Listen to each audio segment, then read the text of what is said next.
गाड़ी में सोना अच्छी बात नहीं है।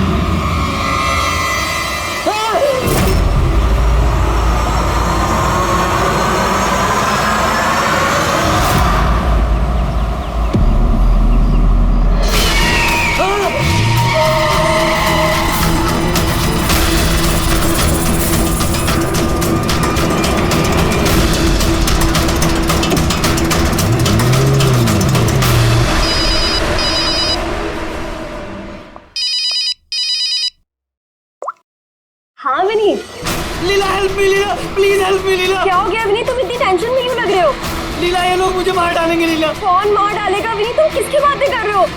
लीला आई थिंक मैं लाइफ में कभी तुमसे नहीं मिल पाऊंगा। लीला विनीत बकवास बंद करो। कहाँ पे हो तुम, मुझे अपनी एग्जैक्ट लोकेशन बताओ। मैं सेविस्टन रोड पे हूँ, पुराने पोस्ट ऑफिस के पास। विनीत एक काम करो, तुम वहीं पे रुको, मैं टैक्सी लेके अभी वहीं पे तुम्हें लेने आती हूँ। हेलो लीला। हेलो विनीत, तुम ठीक हो? फोन को भी हेलो लीला। ये फोन को भी अभी कटना था।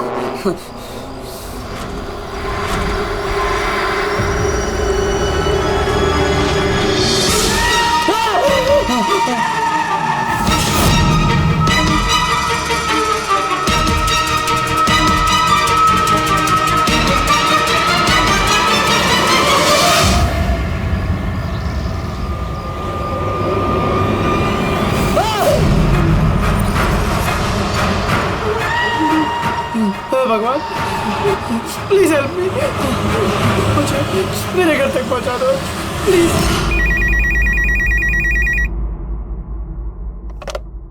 Hello CID bureau. Hello ma'am, ma'am please मेरी मदद कीजिए। मैम मेरे पति इस वक्त बहुत बड़ी मुसीबत में है।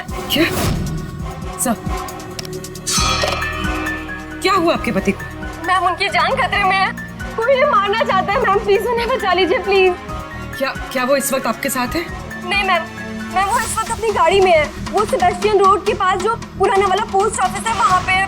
अच्छा सुनिए मैम, देखिए हमारे 2 ऑफिसर्स उसी एरिया में हैं। आप हमें आपकी गाड़ी का डिटेल दीजिए। वाइट बैक्स्टर है और गाड़ी का नंबर है 2536। मैम आप उन्हें बचा तो लेंगे ना?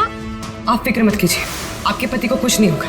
ओके पूर्वी, अभिजीत को फोन करो, उसे गाड़ी की डिटेल्स दे दो और उससे बोलो कि अर्जेंट है।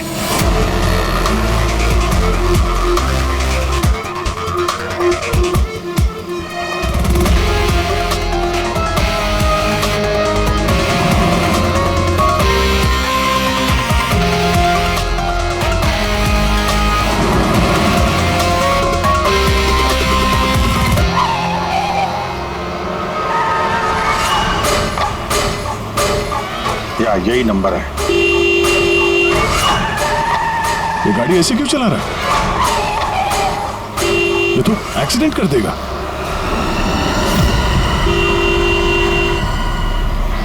मुझे माफ कर दो, मुझे माफ कर दो, मैं मरना नहीं चाहता, मुझे माफ कर दो। किससे बातें कर रहा है? गाड़ी में तो कोई नहीं है। अरे विनीत किससे बात कर रहा है? गाड़ी में कोई नहीं है। अंदर हो तुम लोग, तुम्हें दिखाई नहीं दे रहा? इतने सारे लोग मुझे बुला रहे हैं। कर क्या रहा है ये? मुझे माफ कर दो, मैं मरना नहीं चाहता। पागल हो गया लगता है। विनीत विनीत विनीत, तुम्हारी जान को खतरा हो सकता है, रुक जाओ।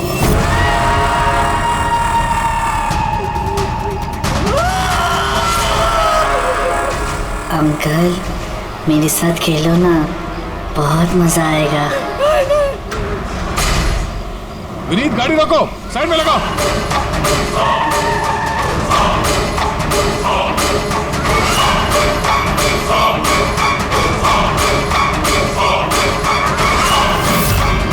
रुक जाओ विनीत विनीत।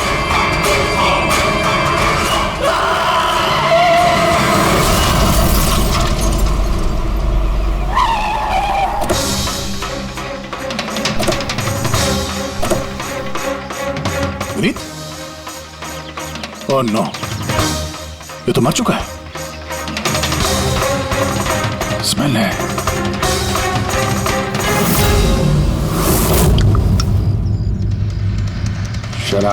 शराब पी के गाड़ी चला रहा था, लेकिन ये गाड़ी में बात कैसे कर रहा था? शराब के नशे में बड़बड़ा रहा होगा। शराब पी के तो यही होता है, एक्सीडेंट।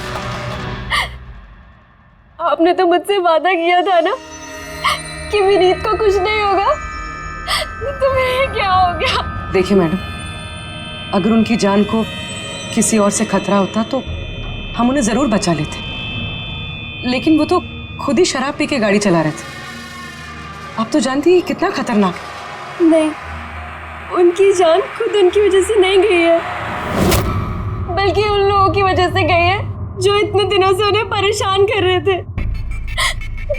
कौन लोग? सुबह शाम सोते जागते हर वक्त वो उन्हें सताते रहते थे। वो इतना ज्यादा परेशान हो गए थे कि उन्होंने अपने बिजनेस पे भी पूरी तरह से ध्यान देना बंद कर दिया था। किन लोगों की बात कर रही हैं आप? जरा साफ साफ बताइए। मैम, विनीत की मौत हमारे सामने हुई थी और उस वक्त कार में उसके अलावा और कोई भी नहीं था, तो उसकी मौत का दोष आप किसी और को कैसे दे सकती हैं? क्योंकि उनका खून हुआ है। मर्डर है ये, मर्डर। मर्डर हुआ है? आप जानती है किसने किया ये? आत्माओं ने।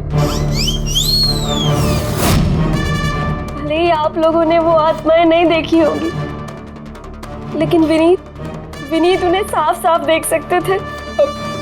सीआईडी आत्माओं को नहीं मानती। आप ही मानते सर। अगर आपने वो 2 हफ्ते पहले वाला नजारा देखा होता। लीला उठो, उठो लीला, लीला उठो। विनीत,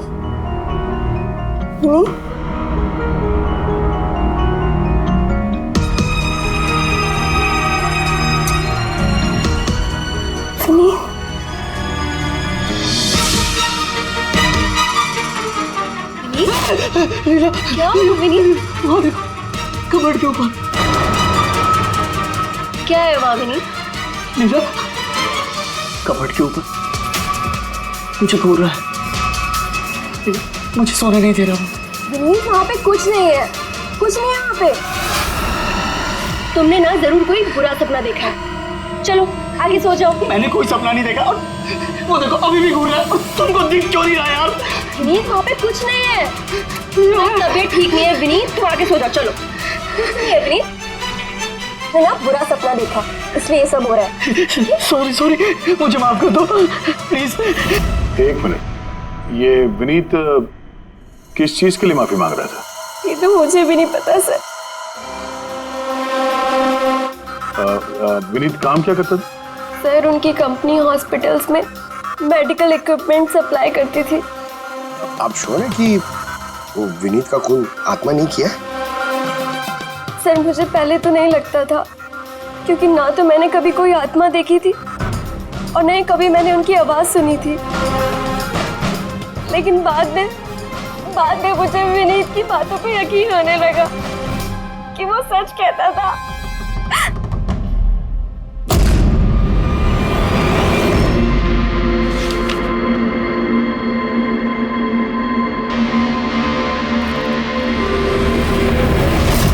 हाँ बॉस, इसकी मौत की एक ही वजह नजर आ रही है, इसके सर पर लगी हुई है चोट जो इसे एक्सीडेंट के दौरान लगी। पक्का डॉक्टर साहब, कोई और वजह नहीं? अब विसरल सैंपल्स को चेक करना अभी बाकी है, लेकिन प्राइमा फेसी तो यही दिखता है कि मौत की वजह एक्सीडेंट है। तो बॉस, इसके खून में हमें अल्कोहल की बहुत ज्यादा मात्रा मिली। मुझे लगता है उसी की वजह से इसे हेलुसिनेशन होने लगे और इसने टक्कर मार दी। मतलब ये खून का मामला नहीं है। हम फ्यूनरल के लिए बॉडी को लौटा सकते हैं। अगर कुछ डाउट हुआ तो विसरल सैंपल से पता लग जाएगा। पता नहीं सर क्यों अभी मुझे ऐसा लग रहा है कि ये केस उतना सीधा नहीं है, क्योंकि जब हमने लीला से पूछा कि ये विनीत किससे माफी मांग रहा था तो वो बात को टाल गई। हम लोग भी फ्यूनरल में जाएं क्या? वहाँ रिलेटिव भी होंगे, फ्रेंड्स भी होंगे, बहुत सारे लोग होंगे। देखते हैं कुछ पता चलता है। जाओ, जरूर जाओ फ्यूनरल में।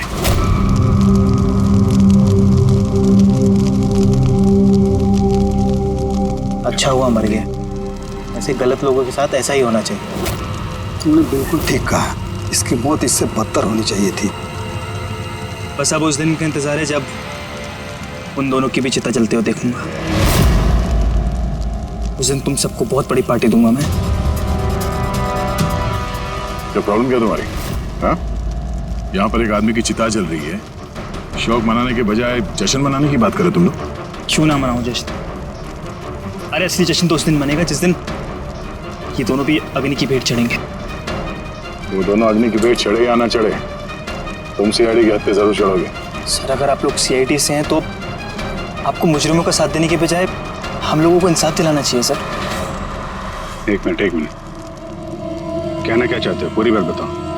सर मेरा नाम रोहित है और मेरे पिताजी पर्पल हॉस्पिटल में एडमिट थे। डॉक्टर सर वो वेंटिलेटर पे। डॉक्टर, नर्स डॉक्टर का रिलैक्स। मेरे पिताजी मर रहे हैं वहाँ पे, प्लीज डॉक्टर को बुलाइए प्लीज।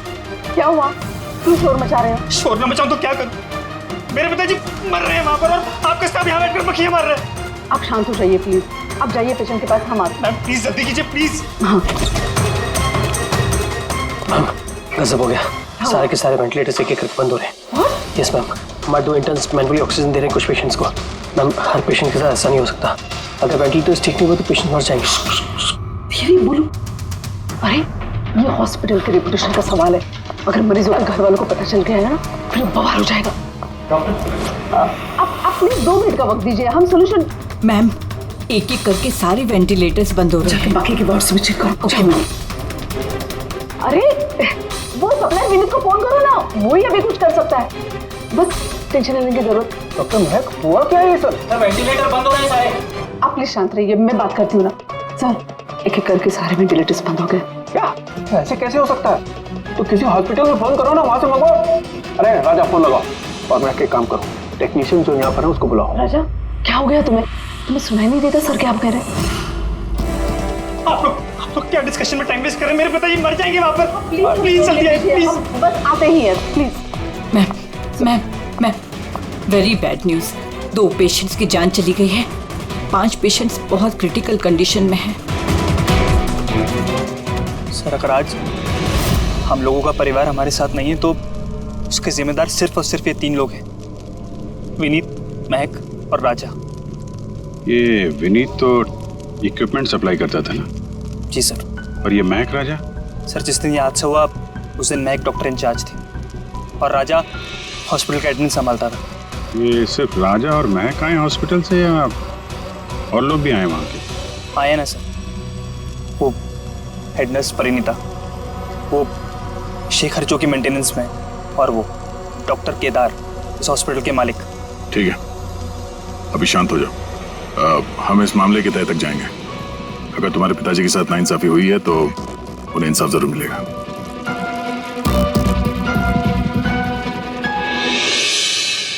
समझ में आया कि ये विनीत माफी क्यों मांग रहा था। मुझे माफ कर दो, मैं मरना नहीं चाहता, मुझे माफ कर दो। और ये भी समझ में आ रहा है कि विनीत की मौत से इतने लोग खुश क्यों हैं। यानी विनीत की मौत का जिम्मेदार कोई भी हो सकता है। अब विनीत के बाद खूनी का अगला निशाना ये महक और राजा हो सकते हैं।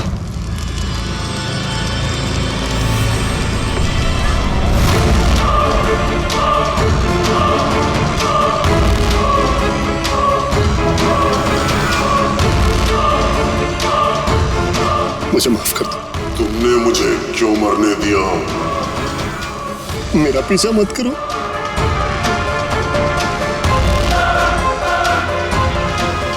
ये बात किससे कर रहा?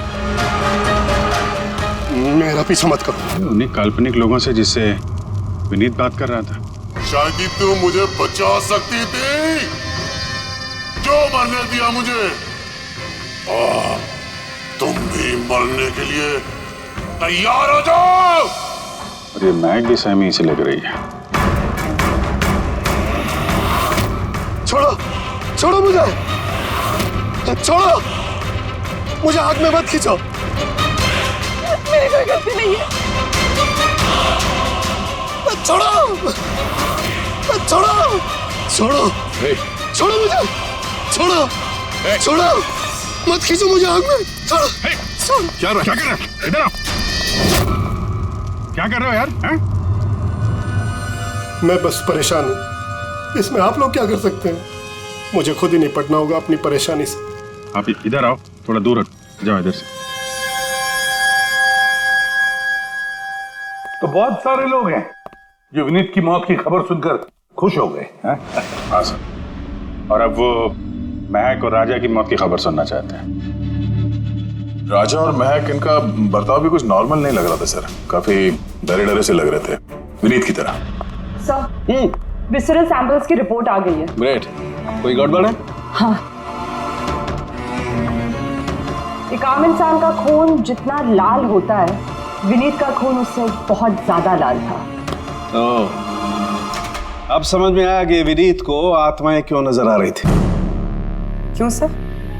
पूर्वी, जब इंसान का खून जरूरत से ज्यादा लाल हो तो इसका मतलब ये होता है कि वो इंसान बहुत ज्यादा लंबे समय तक कार्बन कंपाउंड के संपर्क में रहा, और इस कार्बन कंपाउंड की वजह से ही उसे हेलुसिनेशन आते हैं, जबरदस्त किस्म के। तो मतलब किसी ने जानबूझकर विनीत को इस कार्बन कंपाउंड के संपर्क में लाया, जिसकी वजह से विनीत की दिमागी हालत खराब हो गई, जो उसकी मौत का कारण भी बन गई।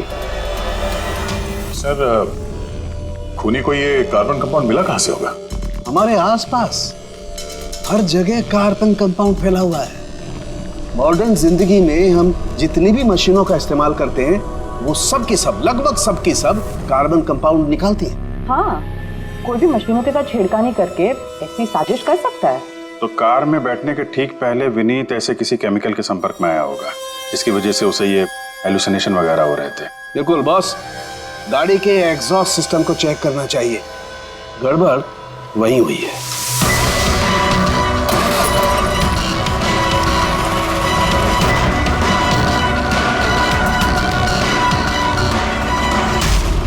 सालू सर तो सही बोले थे सर। भाई, इसमें से तो केमिकल भर के आ रहा है।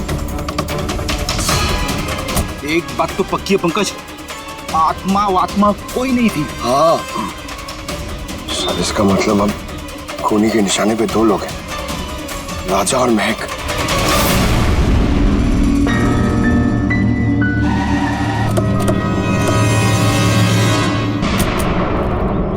फ्यूनरल में राजा का बर्ताव ठीक नहीं था, अभी भी उसकी मानसिक स्थिति ठीक नहीं है। अरे सर, दरवाजा तो खुला है।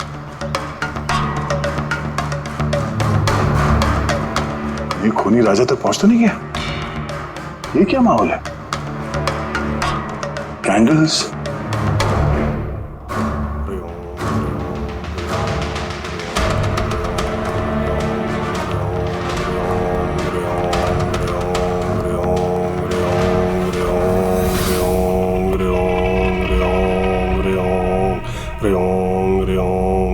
राजा,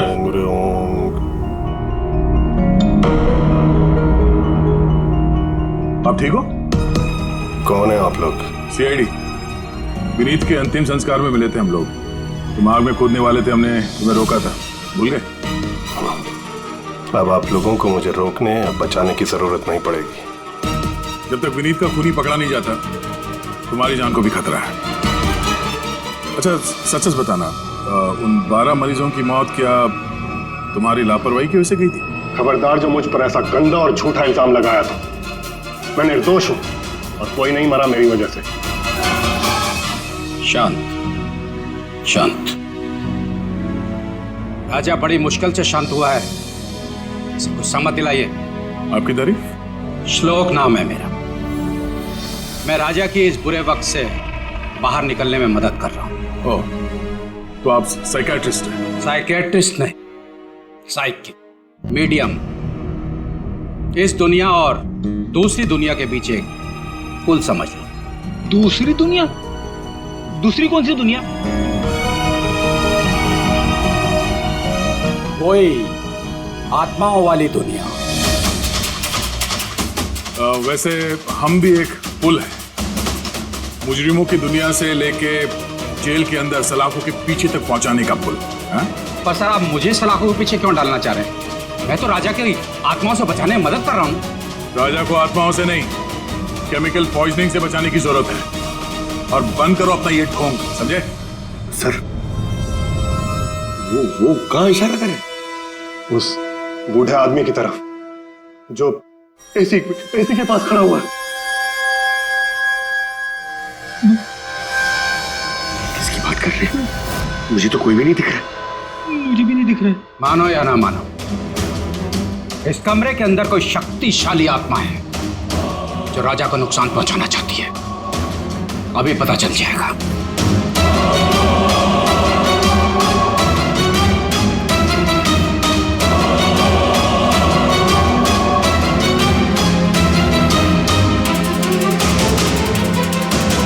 मीटर से आत्मा देखेंगे?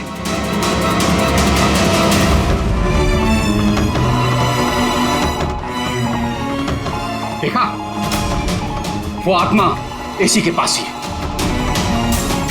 मेरी ईएमएफ मशीन झूठ नहीं बोल सकती।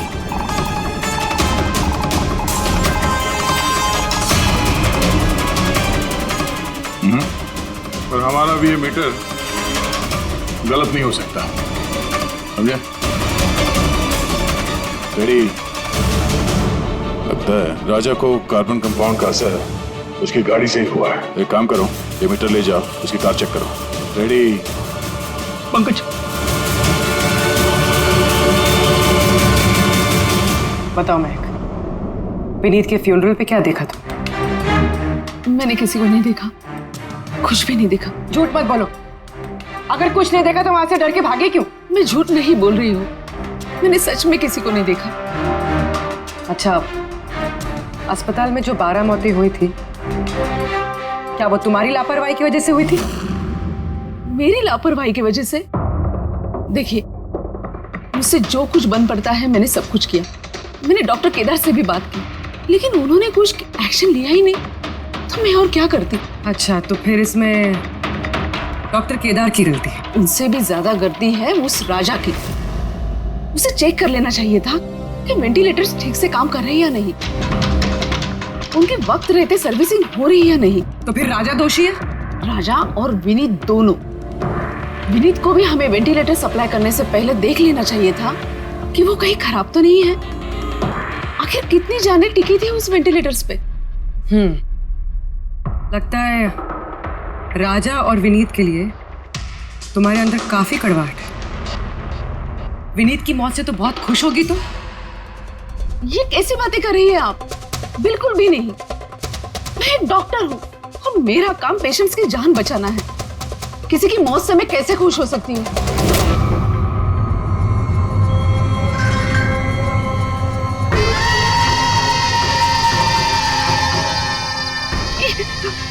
वो आ गया, वो आ गया, वो देखिए। लेकिन यहाँ तो कोई नहीं। पीछे है। यहाँ पर कोई नहीं है। देखो, तुम घबराओ मत। जब तक मैं हूं तुम्हें कुछ नहीं होगा। हाँ?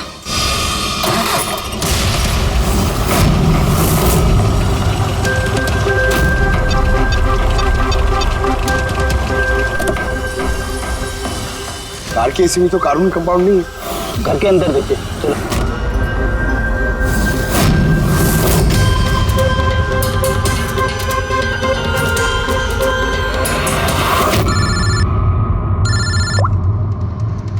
हाँ पूर्वी, महक के घर पे कोई केमिकल नहीं मिला? ठीक है, जब तक वो खूनी पकड़ा नहीं जाता तुम उसके साथ ही रहो, ठीक है? सर, हाँ? कार्बन कंपाउंड यहाँ पे भी नहीं है। कहीं कोई केमिकल नहीं मिलेगा। विज्ञान की दुनिया और केमिकल की दुनिया के अलावा भी कोई दूसरी दुनिया है, मानो या ना मानो। चुप, वो बंद। और जब तक बोलने को नहीं कहा जाए मुंह खोलना नहीं। राजा जी, आपको डरने की कोई जरूरत नहीं है। हम लोग हैं यहाँ पर। जब तक वो खूनी पकड़ा नहीं जाता सीआईडी आपके साथ ही रहेगी। मुझे सीआईडी की जरूरत नहीं है, ये है ना मेरी सुरक्षा करने के लिए। यार ये कैसे हो सकता है? ना राजा के घर में केमिकल मिला, ना महक के घर में केमिकल मिला, कैसे हो सकता है? सर, हमने राजा के घर को अच्छी तरह से चेक किया, एक एक कोना देखा, गाड़ी भी चेक की, कहीं कुछ नहीं मिला। हाँ मगर दया, अगर कोई केमिकल का इस्तेमाल ही नहीं हुआ है तो फिर राजा और महक को हेलुसिनेशन हुए कैसे? कोई तो वजह होनी चाहिए। और सर, जिस तरीके से विनीत के कार के एसी में केमिकल का इस्तेमाल किया गया है, ये किसी नौसिखिया का काम नहीं लगता है। तो कोई एक्सपर्ट। एक काम करते हैं, मरने वालों के घरों में देखो, शायद कोई ऐसा आदमी हो जो केमिकल्स के बारे में अच्छी जानकारी रखता हो, कोई केमिकल्स में एक्सपर्ट। और हाँ, हॉस्पिटल के उस स्टाफ को बुलाओ। चीफ नर्स जो है ना, हेड नर्स परिणीता, फिर हेड टेक्नीशियन शेखर और मालिक केदार, तीनों को बुलाओ। सब देखते हैं।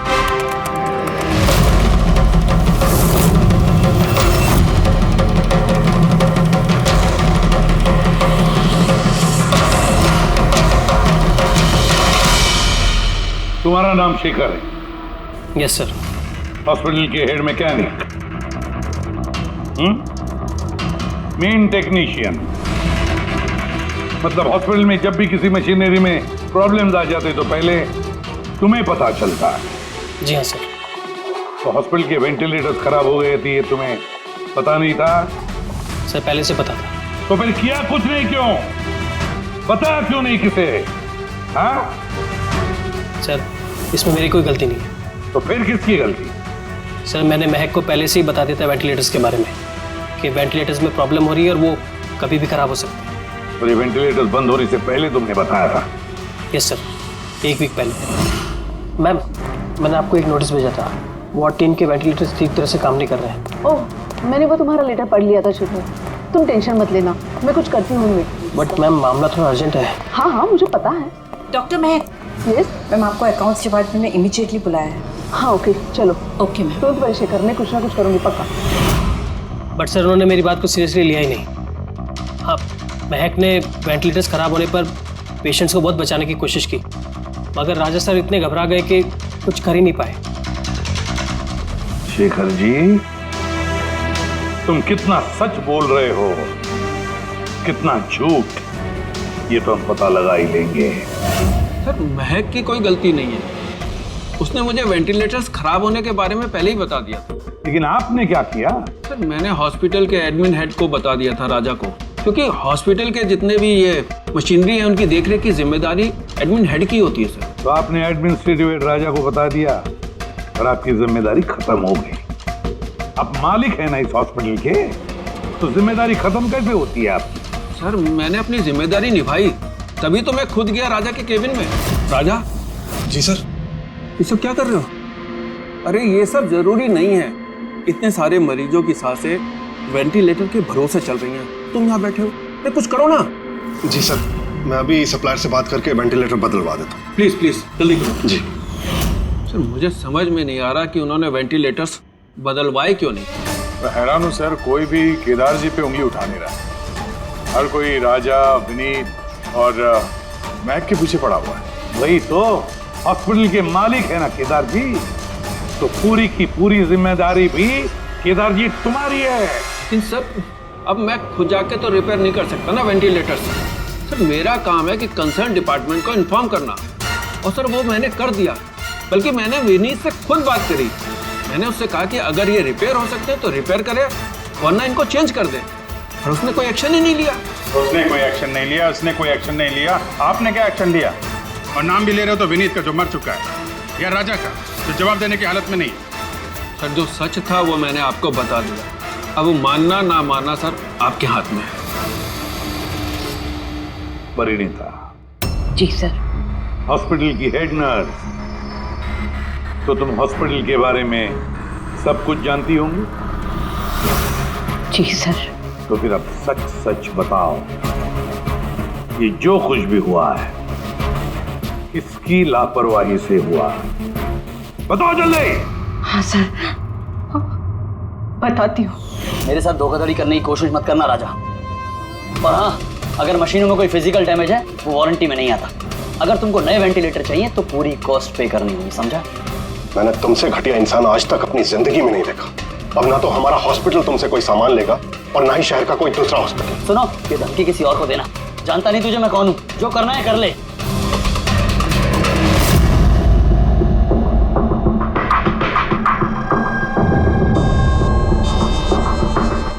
ये जो कुछ भी हुआ है इस राजा और विनीत के झगड़े की वजह से हुआ है। दोनों के झगड़े की वजह से सर इतने लोगों की जान चली गई। राजा को नए वेंटिलेटर का इंतजाम तुरंत करना चाहिए था।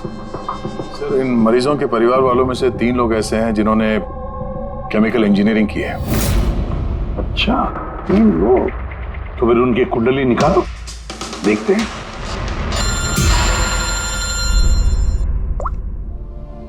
Hello ACP Pradyuman.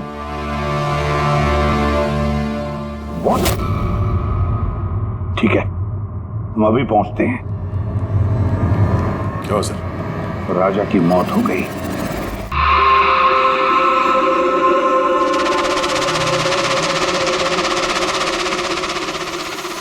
दया, मौत तो इसकी सर पे चोट लगने की वजह से हुई। लगता है छत से कूद गया ये। जरूर हेलुसिनेशंस इतने भारी पड़ गए होंगे कि तिल मिलाकर राजा ने ऊपर से छलांग लगा दी। और तुम ख्याल रखने वाले थे ना इसका? ये ख्याल रखा तुमने? हाँ? सर राजा तो एकदम शांत तरीके से हो गया था। मुझे क्या पता था कि अचानक उठ जाएगा और खुदकुशी कर लेगा। जिस वक्त ये सब हुआ तुम कहाँ थे? हाँ? सर मैं दूसरे कमरे में सो रहा था, तभी मुझे राजा के जोर जोर से चीखने की आवाज सुनाई दी। मुझे इन आत्माओं को नहीं झेलना, मुझे इसे निजात चाहिए, आजादी चाहिए। और जब तक मैं इसके पास पहुंचता, ये छत से कूद गया साहब। वाह, क्या बात है। राजा को अकेले छोड़कर तुम घोड़े बेच के सो रहे थे? हाँ? मैंने तो कमर कस ली थी कि नहीं सोऊंगा, और न जाने कैसे नींद आ गई। जरूर मुझे उन आत्माओं ने सुला दिया होगा। आप ये देखिए सर, मीटर की रीडिंग भी कितनी बढ़ गई है। मुझे मेरी तबीयत भी कुछ कमजोर लग रही है सर। अगर दोबारा ये मीटर दिखा दिया ना मुझे तो याद रख। एक मिनट दया, एक मिनट भाई, जरा मीटर देना मुझे। ये लीजिए। ये मीटर मैं रख लेता हूँ। हाँ, तुम्हें लौटा दूंगा बाद में। जी सर, पर दे दीजिएगा। हाँ जरूर दे दूंगा। अभी एक काम करो, अभी तुम घर जाके थोड़ा आराम करो, थक गए हो ना, बहुत कमजोरी होगी तुम्हें। हाँ जी साहब। बराबर सोए नहीं, जाओ आराम करो। ये क्या डॉक्टर साहब, उसे जाने दिया और ये मीटर रख ली? दया, ये मीटर जो है ना, ये बड़े काम की चीज है।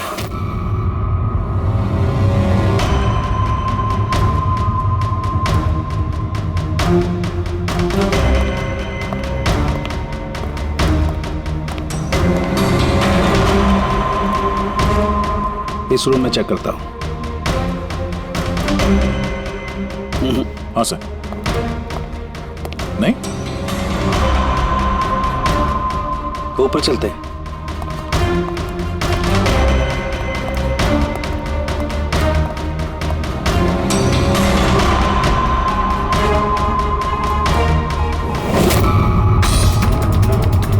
ये सलू के सर आराम से, ये नीडल तो जंगली घोड़े की तरह भाग रहा है। माय गॉड, हम यहाँ पर ऐसे नहीं खड़े रह सकते दया, हमें प्रोटेक्टिव गियर्स पहनने पड़ेंगे। प्रोटेक्टिव गियर्स वो किस लिए सर? अरे अपनी सुरक्षा के लिए।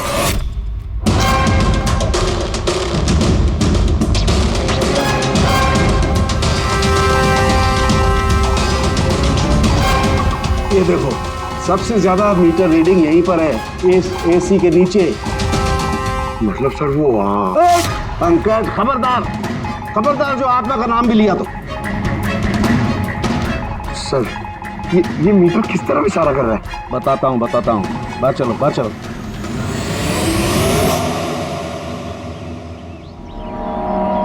देखा दया, ये है EMF, इलेक्ट्रोमैग्नेटिक फील्ड डिटेक्ट करता है ये। इलेक्ट्रोमैग्नेटिक फील्ड्स, ये तो आजकल सभी इलेक्ट्रॉनिक अप्लायंसेस में होता है सर, टीवी, फ्रिज, एसी में। बिल्कुल दया, लेकिन उन अप्लायंसेस का EMF हिडन होता है, छिपा हुआ होता है, ताकि लोगों पर बुरा असर ना हो। कैसा बुरा असर? इसकी वजह से लोगों को नौशिया हो सकता है, जी घबरा सकता है, बेचैनी हो सकती है, और अगर ज्यादा देर तक संपर्क में रहे तो हेलुसिनेशन होना भी कोई बड़ी बात नहीं है। ओह, मतलब राजा को ये हेलुसिनेशन किसी केमिकल की वजह से नहीं हुआ है, अपने घर के इलेक्ट्रॉनिक अप्लायंसेस की वजह से हुआ है, क्योंकि उसका वो EMF ढका हुआ नहीं था। बिल्कुल। इसका मतलब है सर किसी ने ये जानबूझ के छेड़छाड़ की है इसमें? हो सकता है। वैसे ही राजा को अंदर से पछतावा महसूस हो रहा था, दुखी था बेचारा कि वो मरीजों को बचा नहीं पाया, इसीलिए हेलुसिनेशन उसे पछतावा के रूप में दिखाई देने लगे। शायद इसी पछतावे की वजह से इस विनीत की भी मौत हो गई। बिल्कुल, और वो अशोक, उससे भी कमजोरी इसीलिए महसूस हो रही थी क्योंकि वो भी काफी देर तक इस EMF के संपर्क में था। यहाँ पे वो कार्बन कंपाउंड नहीं मिला घर में। मिलेंगे कैसे दे, क्योंकि यहाँ तो EMF का इस्तेमाल हो रहा था, और सबसे ज्यादा रीडिंग मुझे बेडरूम के AC में मिली। इसका मतलब बेडरूम के AC में छेड़छाड़ हुई। फिर तो उस महक के घर में भी EMF। ओह नो, हमें तुरंत पुलिस को इन्फॉर्म करना होगा।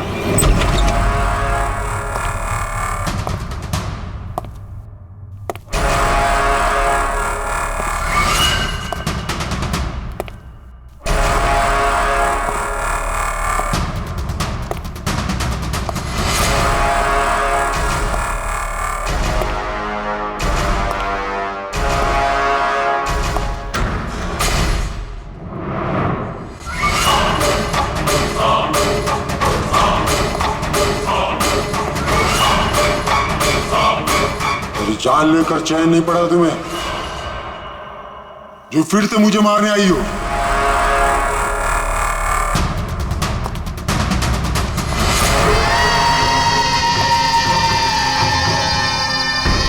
तुम? मैंने तुम्हें सेल्फ डिफेंस में मारा था, और वैसे भी तुम एक मुजरिम हो। क्या मुजरिम के घर परिवार नहीं होते?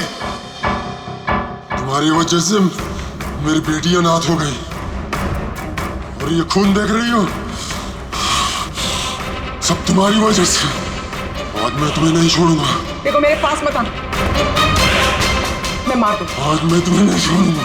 मेरे पास मत आना, मैं कहती हूँ मार दूंगी। मैं कहती हूँ मेरे पास मत आना, मार दूंगी। क्या कर रही तुम? छोड़ो से। सवाल आदमी क्या? सर यहाँ पे। सर रोकिए इसे, ये मुझे मारना चाहती है। पहले यहाँ से बाहर निकली, जल्दी आउट ऑफ हियर प्लीज, जल्दी फास्ट। ये हैं वो 3 लोग जिनका संबंध केमिकल इंजीनियरिंग से है। सुहास, दीपक और किशोर। खूनी इनमें से कोई भी हो सकता है। नहीं अभिजीत, कार के एसी में केमिकल फिक्स करना अलग बात है, और इलेक्ट्रोमैग्नेटिक फील्ड को इतनी होशियारी के साथ इस्तेमाल करना अलग बात है। मुझे लगता है कोई ऐसा आदमी है जिसे साइंस की, मेडिकल साइंस की बहुत अच्छी जानकारी है, या तो कोई डॉक्टर या कोई साइंटिस्ट। जिसने भी किया उसने पूरा बंदोबस्त किया था इस इलेक्ट्रोमैग्नेटिक फील्ड का, कि ये महक और राजा दोनों कायम के लिए उस ईएमएफ के असर में रहे हैं। हो सकता है जब ये दोनों हॉस्पिटल में अपना काम कर रहे थे तब भी ये ईएमएफ वहां पर प्रेजेंट था।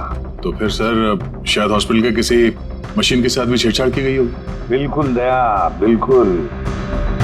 और ये करने वाला वही है, हॉस्पिटल का अंदर वाला। तो ये वो जगह है जहाँ पे महक और राजा बैठा करते थे? जी हाँ। और कौन कौन आ जा सकता था इस कमरे में? सर सिर्फ स्टाफ वालों को अंदर जाने की परमिशन थी, वो भी अगर कोई काम हो तो। मतलब बाहर का कोई आदमी यहाँ नहीं आ सकता? नहीं सर, यहाँ तक कि मरीजों को भी अंदर जाने की इजाजत नहीं थी। इसका मतलब तो ये हुआ कि स्टाफ का कोई है, मतलब आप में से कोई एक खूनी है।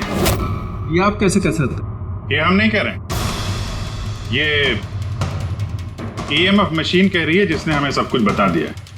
और इस ईएमएफ मशीन के हिसाब से इस एसी के साथ छेड़छाड़ की गई थी। इसका मतलब है राजा और महक को मारने की कोशिश की गई थी, मगर बेचारा राजा मारा गया। एसी के साथ छेड़छाड़? क्या कह रहे हैं आप लोग? हमें तो कुछ समझ में नहीं आ रहा। ये बात इस कमरे में मौजूद वही इंसान समझ सकता है जो खुद खूनी है। और वो आज यहाँ एक प्रोटेक्टिव गियर पहन के आया है ताकि इलेक्ट्रोमैग्नेटिक फ्रीक्वेंसी से उसे कोई नुकसान ना हो। क्यों? कौन है वो?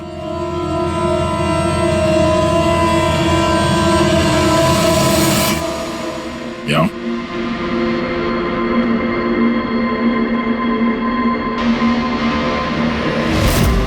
फैशन सेंस तो बहुत अच्छा है तुम्हारा शेखर। कपड़े के अंदर ये सुरक्षा कवच। तुम्हारे सारे पत्ते खुल चुके हैं शेखर।